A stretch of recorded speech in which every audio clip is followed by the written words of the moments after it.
There's been a controversial matter in Ghana recently involving your signature and the application of your authority. Three gentlemen were on a radio program on Montie FM, and they said things that were unpalatable. They found themselves in trouble, and they got a Supreme Court sentence to be in prison for 4 months. Their lawyers then started talking about the powers that has been given to you under the Constitution to get them out at some point of the thing. Ghanaian society was broadly divided, and many people spoke about what you should do and what you shouldn't do. There's also rumors that your personal lawyer also took a position on the matter, Mr. Tony Leader. And everyone was watching you. We thought there would be some pressure on you because you were being pulled both ways. Eventually, you decided to apply your authority under Article 72 to remit the rest of the sentence of these gentlemen. The society is still divided. Some think Mr. Mahama was wrong. Some think His Excellency was right. The authority is given to him. What underpinned your decision to do that? I think that the overriding consideration must be that all arms of government must act constitutionally. And I swore an oath on the 7th of January 2013 to abide by the Constitution. And so every action I take must be in consonance with the constitutional provisions. The young men were called before the Supreme Court and for contempt, for scandalizing the court. And even before they were called before the court, they had shown remorse. They had apologized for what they said. Before the court, they apologized again.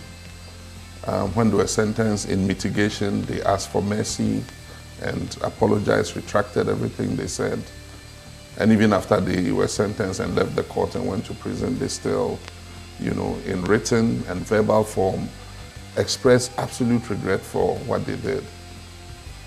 I don't know what benefit it would have been to anybody. The 3 extra months they would have stayed in prison, I don't know. But certainly I abided rigorously by Article 72. I received a petition from the lawyers of the 3, and they stated all the grounds for which they thought that I should evoke my powers under Article 72, narrating every step of the way the regret they had shown and, pleading for mercy. And so I did exactly what the Constitution said I should do. I referred it to the Council of State, and the Council of State came back to me and recommended that I exercise my powers under 72, not in terms of pardoning them. They remain convicted, and that's what a lot of people do not realize. They remain convicted. They paid 30,000 Ghana cedis in fines. That money is in the state coffers. But what I did was, instead of letting them spend 4 months in prison, they spent 1 month in prison. Indeed, if you look at the sentence, the conviction and the sentencing, the general consensus was that 4 months was quite a harsh punishment to have imposed for that kind of crime. And so I believe that I acted constitutionally, and it was in the interest of Ghana. Would you have done the same if they were not members of the NDC? Absolutely. If I bring a petition tomorrow of my younger brother who is being found guilty of contempt in Asankregwa court for one thing or the other, and ask you to look at Article 72 and please help. It depends on the grounds. I mean, if your younger brother went and raped a girl and you come with a petition asking me to mitigate sentence, I most probably wouldn't. This was for the spoken word. You are a journalist, I'm a journalist. You can find yourself in the same situation. All of us must walk that fine line of being careful about what we say. But there are times when journalists have found themselves in this situation. Harun Atta Kwekubakun is one such case, you understand? And these things happen. And when they happen, that is why the Constitution drafters created that escape valve. Our Constitution is one of checks and balances.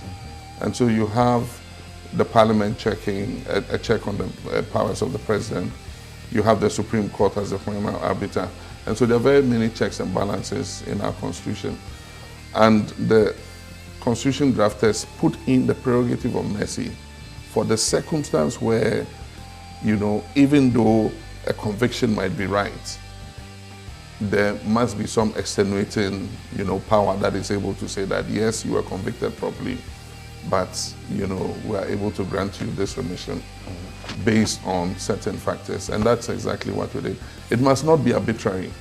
And that's why there again, they said in consultation with the Council of State. The Council of State is an elderly, it's a body above the president, it's an advisory body. Some of the members are elected, others have served in very important positions, you know, in their lives. And so it says the president must consult the Council of State. And so even though they give the president that power, again, they put a check on it so that it's not done with arbitrary discretion.